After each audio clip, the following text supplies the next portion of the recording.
So hello guys, let's discuss the results for HDFC.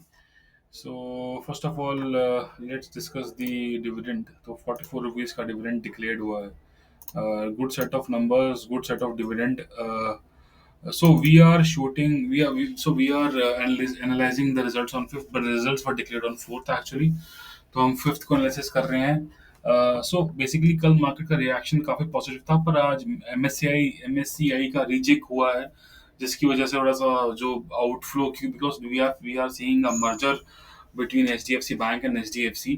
So it is due in July. So rejig is basically for the weightage of the both two banks. So HDFC Bank जो merger होगा तो उसमें HDFC Bank primary रह जाएगा. तो अब इसका रीजिक जो हो रहा है, इसकी वजह से स्टॉक को थोड़ा प्रेशर आज फेस करना पड़ रहा है, पर let's start focusing on the results as of now. Let's start. So जो रिजल्ट्स हैं वो काफ़ी अच्छे रिजल्ट डिक्लेयर करे हैं. इंटरेस्ट इनकम भी quarter and quarter, year and year, it's a high jump on interest income.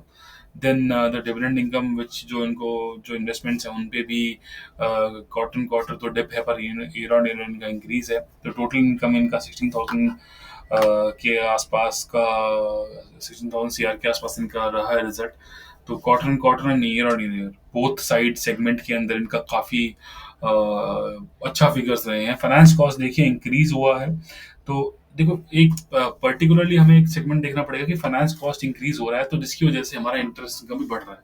ठीक है, तो जैसे फाइनेंस कॉस्ट इंक्रीज होगा तो जो बर्डन है ऑन द एग्जिस्टिंग कस्टमर्स पर डाला जाएगा, इसकी वजह से फाइनेंस कॉस्ट बढ़ता है, तो इंटरेस्ट इनकम फॉर श्योर बढ़ रहा है. ठीक है, तो प्रॉफिट्स में भी जो, बिकॉज बैंक्स का जितना इंटरेस्ट आप बढ़ाएंगे तो they pass on to customers. Okay, तो ये जो आपका इनका आपकी बार जो प्रॉफिट रहा है, तो प्रॉफिट इनका 4425 सीआर के आसपास रहा है पिछले साल के जो मुताबिक 3700 सीआर के आसपास था. तो 20% प्लस जंप हुआ है. एंड ईयर ऑन ईयर भी इनका जंप है, क्वार्टर क्वार्टर भी इनका काफ़ी अच्छा जंप है. तो बेसिकली जो फाइनेंस कॉस्ट है और जो जो रेवेन्यू हो रहा है, तो थोड़ा जंप आ रहा है. पर अब थोड़ा-सा एक बार सिचुएशन क्लियर हो जाने दीजिए, मर्जर हो जाने दीजिए, तो उसके बाद आप एचडीएफसी बैंक में तो बट ऑब्वियस आप कभी भी इन्वेस्ट कर सकते हैं.